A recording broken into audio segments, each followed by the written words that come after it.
I think it's fair to say that Little Miss Shy is not just shy. She has severe social anxiety. As somebody who suffers from that, this book resonated with me in ways that I wasn't expecting, in ways that were actually quite painful. On the one hand, it's got an important message, but at the same time, for adults reading this, it actually treats Little Miss Shy really badly and does something that's a really terrible idea. So for the child reading it, I think it's beneficial. But for an adult reading it with a child, an adult who's got no real experience with this kind of mental health condition, because let's face it, this is a real problem for Little Miss Shy, it actually gives the incorrect message, and I'll talk about that in a moment. For reference, this is book 10 in the Little Miss series, and it starts off with telling us that Little Miss Shy lives in Thimble Cottage, and she never leaves her house, she can't go shopping, she hides when the postman arrives. And one day the postman does arrive, and I love how this is written. She's given this invitation from Mr. Funny, and I love that each line is basically shouting at the reader, because that's exactly what that feels like. If you are socially anxious, like Little Miss Shy, and you're invited to a social situation, that is what that feels like. And I'm really impressed with how they've laid that out on the page. And Little Miss Shy goes back and forth, going, okay, I'll need to go because it would be impolite not to go, but I can't go because I'm scared, I'm too shy, I'm nervous, I'll feel unwell, I'll feel out of place.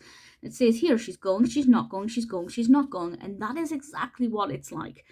I'm sure some people listening to this will know exactly what that feels like, and I think it's really important to make readers aware that sometimes you will feel like this.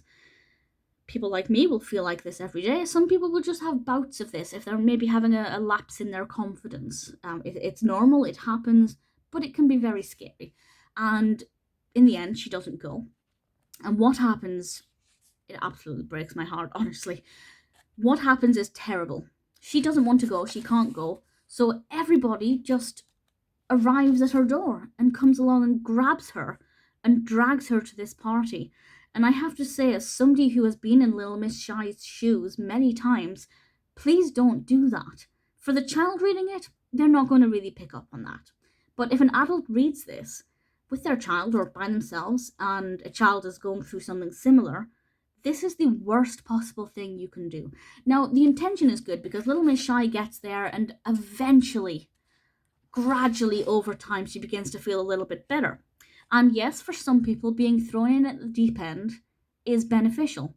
Some people do just need that push. And once they get there, people always say, oh, once you get there and start mingling with people, you'll be fine, you'll feel okay. But if you have genuine social anxiety, that's not actually the case. And I feel like this badly represents it. Now, am I thinking too much into a Little Miss book? No. As I said, for children reading it, I think the message is good. It says if you feel like this, you're not alone.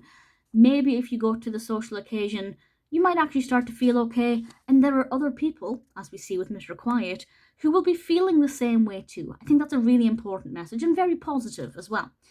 But for adults reading it, if an adult, let's say I was reading this, I had no experience with severe shyness, chronic shyness, or social anxiety, and my child, I don't have a child, but if I had a child and they felt that way, this book is basically saying, throw your child in at the deep end and they will feel fine. But actually, if you do genuinely suffer with this, with a mental health condition, that's traumatizing. And in some ways, it's actually bullying.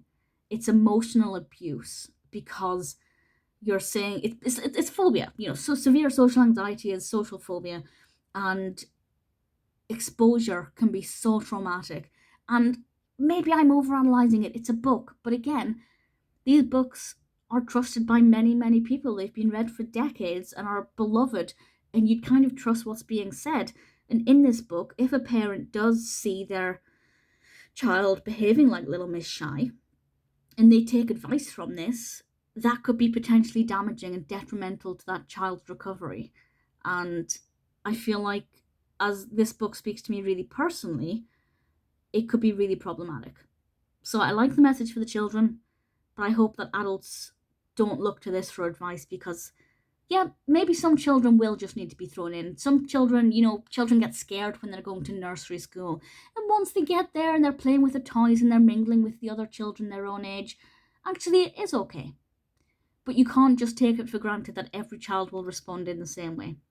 And if a child actually does have, like Little Miss Shy, severe social anxiety, you can't just, it's not a one size fits all care plan.